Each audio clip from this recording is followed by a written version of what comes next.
We are talking about biostimulants.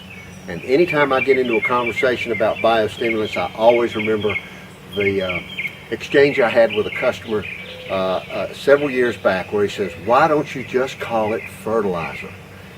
And we don't call it fertilizer because earlier on we emphasized that we are feeding the soil, we're not feeding the plants. And if you wish to achieve success with biostimulants long term in a sustainable way where it gets better every day, then biostimulants with a good natural organic base is really where we begin.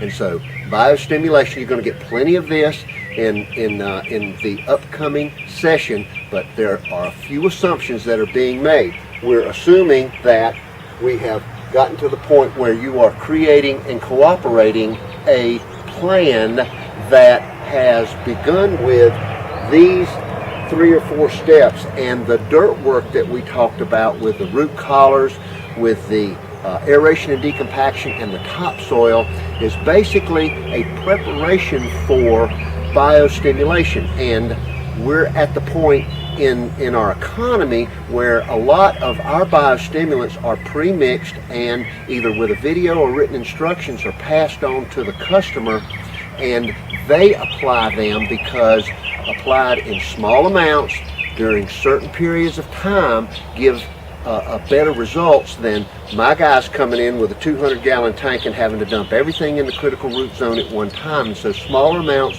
over an extended period of time, and this gives you a chance to communicate with your customer, to exchange emails, to remind them, to discuss with them, and to keep up an ongoing narrative that gets you jobs. Let's remember that this is all about getting more jobs, more profit with less risk of failure. And these are the proven aspects of the Cheap to Keep Trees and Landscapes protocol that have been proven to us over and over and over again. It is indisputable how this works. And so pay attention, understand that these tree preservation actions are not done individually in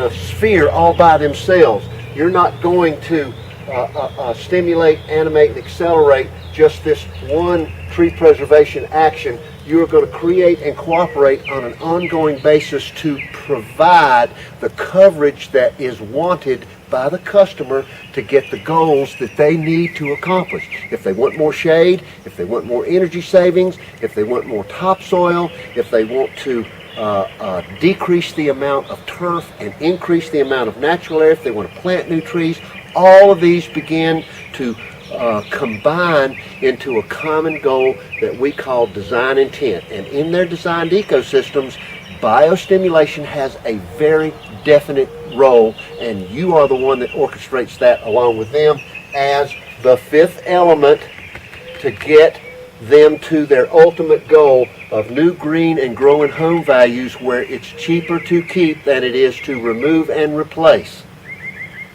All right, before I turn you loose into your sessions of all kinds of details that we're going to give you on biostimulation, there is one instance where you can really go directly to biostimulation without doing a lot of the aforementioned preparation of dirt work, and that is foliar applications.